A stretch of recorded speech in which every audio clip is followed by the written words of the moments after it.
الحمد لله رب العالمين والصلاة والسلام على خاتم النبيين وآله وأصحابه أجمعين أما بعد فأعوذ بالله من الشيطان الرجيم بسم الله الرحمن الرحيم الصلاة والسلام عليك يا رسول الله وعلى آلك وأصحابك يا حبيب الله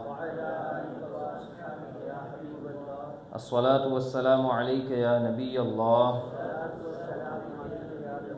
وعلى آلك وأصحابك يا نور الله نويت سنة الاعتكاف أعوذ بالله من الشيطان الرجيم بسم الله الرحمن الرحيم يا أيها الناس اتقوا ربكم الذي خلقكم من نفس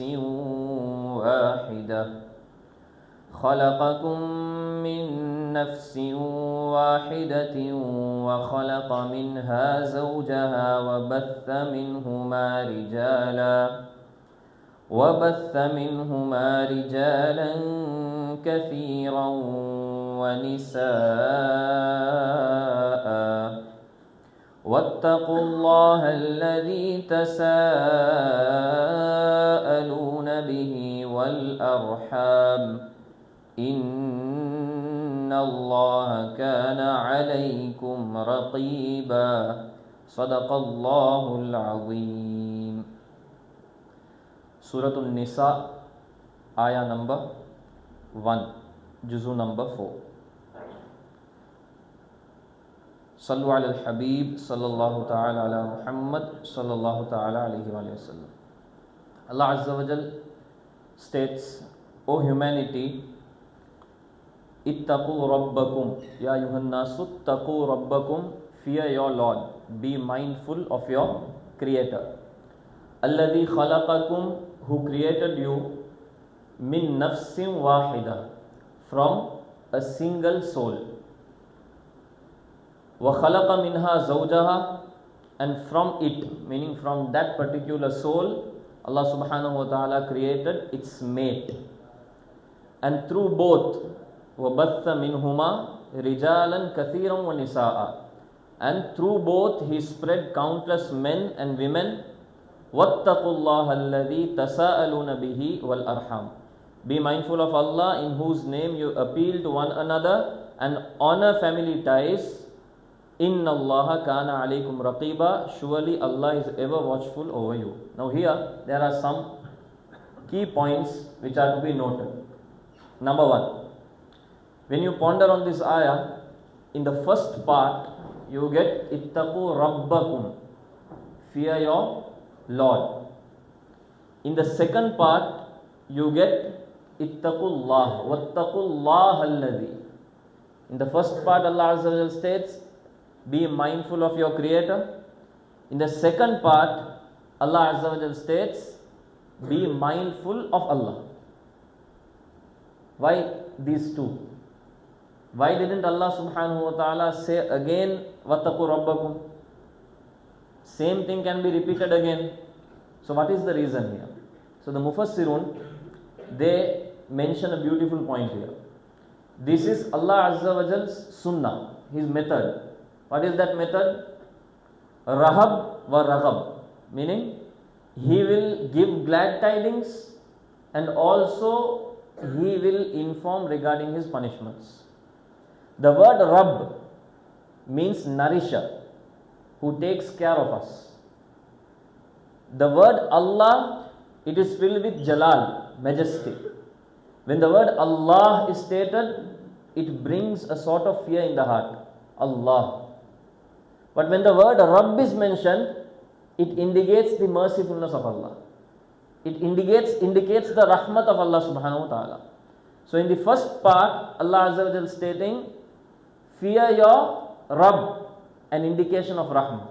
He is Rahim, He is Rahman, but fear Him. That brings a sense of rahmat in your heart. In the second part, Allah Azza wa Jalla states, indeed I am Rahman, indeed I am your Rabb, but I am Allah. Fear me. Same like this, you get an example in Surah Al-Fatiha. Alhamdulillah Rabbil Alameen, Ar-Rahman Ar-Rahim. When you say Ar-Rahman Ar-Rahim, what is the meaning of that? The most merciful. Allah is Rahman, Allah is Rahim. When that indication of Rahmat comes, Allah Azza wa Jalla states, indeed I am Rahman and Rahim, but I am Maliki Yawmiddin. I am the owner of the day of judgment. That brings a fear also. So Allah Azza wa Jal brings both the things here. This is a sunnah of Allah subhanahu wa ta'ala. In many ayahs in the Quran you get these examples.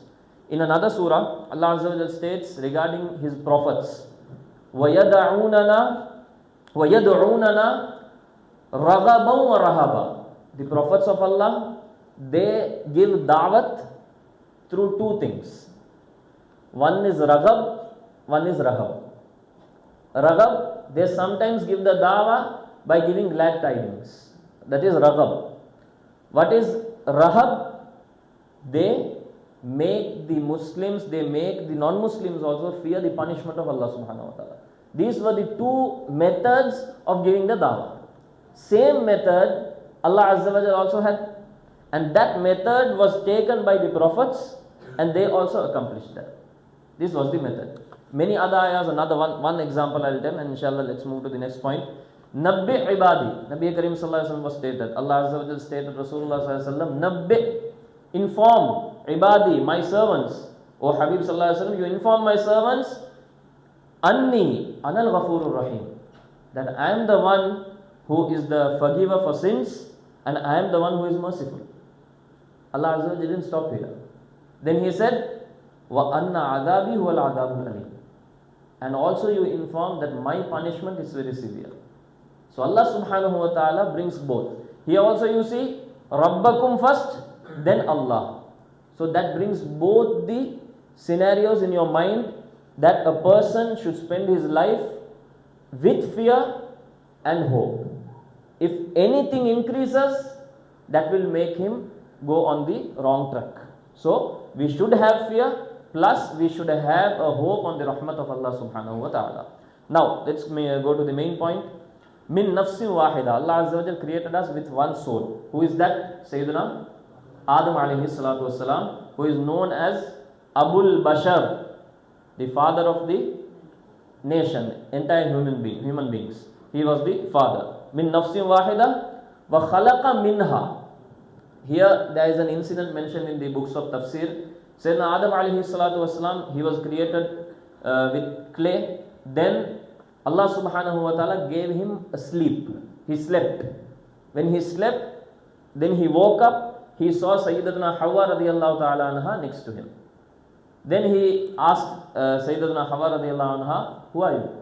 Why have you come here? So Sayyidatuna Hawa radiyallahu anha said that Allah Azza wa Jalla has sent me for your comfort. Then the entire humanity started. This was the incident mentioned in the Kutub of Tafasir. وَبَثَّ مِنْهُمَا. And from them both, meaning from Sayyidina Adam alayhi salam and from Sayyidatuna Hawa radiyallahu ta'ala anha, Allah subhanahu wa ta'ala, He spread countless men and women, meaning the entire humanity started from that time. And be mindful of Allah, in whose name you appeal to one another. What is the meaning of this? You see, when people come and ask, when they want something, they say, for the sake of Allah subhanahu wa ta'ala, give us something. So Allah Azza wa Jalla states that you are asking, you are begging for my sake, meaning you are taking my name and asking from people, but you don't fear me. Fear me, because you are asking for my sake from people. Now, this is a different chapter, that begging, that's totally a different chapter. Here, the main point is that we should fear Allah subhanahu wa ta'ala.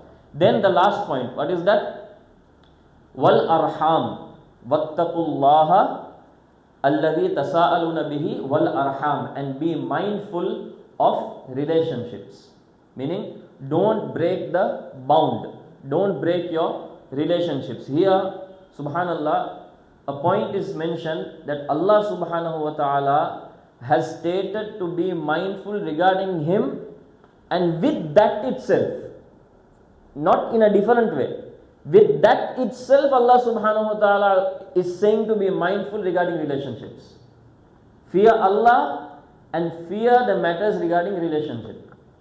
Just think that relationship, keeping the bound settled keeping, tying the bond, tying the relationship, connecting each other, how much it is important that Allah subhanahu wa ta'ala has stated it with His taqwa. Ittaqullah, fear Allah, then with that itself, alladhina tasa'aluna bih, wal arham, and be mindful of relationships. Allahu Akbar. Rasulullah sallallahu ta'ala alayhi wa sallam, he states in a hadith that a person will not enter paradise. La yadkhulul jannata qati'u rahmin. A person who beseeches, who breaks the relationship, will not enter paradise. This is stated by Rasulullah sallallahu ta'ala alayhi wa sallam. And a person who keeps the bond well, Subhanallah, Rasulullah sallallahu alayhi wa sallam has stated that he will get a long life. Subhanallah, with health. Subhanallah. So Nabi Karim sallallahu alayhi wa sallam, there are many ahadith, and in many auspicious nights, a person who breaks the relationship will not be forgiven. Even it has been mentioned regarding Laylatul Qadr. Allahu Akbar. The person who breaks the relationship for small things, not for the sake of Allah, for his worldly matters, if he is breaking relationships, he won't be forgiven on the auspicious nights like Laylatul Qadr. Subhanallah. May Allah subhanahu wa ta'ala forbid us. Now here, there is a small incident mentioned in the tafsir. Inshallah, I will share. In 2 minutes, I will try to share it. Regarding taqwa. There are many, means to gain taqwa. There are many a'mal through which your taqwa will get firm. But one point is mentioned in this book. There are many points. One is very beautiful. What is that? That we should live with good people. We should live in a good environment. There is a hadith mentioned here. Once, Sayyidina Hanzala radiyallahu ta'ala anhu, he came to Sayyidina Abu Bakr Siddiq radiyallahu ta'ala anhu, and he said, Ya Sayyidina Abu Bakr, Hanzala has become a munafiq. Hanzala has become a hypocrite. So Sayyidina Abu Bakr Siddiq radiyallahu ta'ala anhu, he said, why? What has happened? Why are you saying like this? So Sayyidina Hanzala radiyallahu ta'ala anhu, he said, Abu Bakr, what is happening is, when I stay with Rasulullah sallallahu alaihi wasallam, my heart is totally engaged towards religion. I am so much, I feel comfortable, and I have the fear of Allah subhanahu wa ta'ala. I have taqwa in myself. But as soon as I leave that blessed court, I feel some change coming in my heart. Sayyidina Abu Bakr Siddiq radhiyallahu anhu said, same feeling I also have. He said, I also have the same feeling. Now what did they do? They both went to the blessed court of Rasulullah sallallahu ta'ala alayhi wa sallam. Rasulullah sallallahu alayhi wa sallam, he was seated. Sayyidina Abu Bakr Siddiq radiyallahu anhu and Sayyidina Hanzala radiyallahu ta'ala anhu, both, they went, Ya Rasulullah, when we sit near you, we feel very comfortable. We are so much closer to religion. But soon as we leave your court, we feel that religion, like the taqwa, is going away from us. Now that was their thinking. They had a superb level of taqwa. Just think, in the Quran, only Abu Bakr Siddiq radiyallahu ta'ala anhu has been given the laqab of Al-Atqa. Al-Atqa means the most pious, who has a great level in taqwa.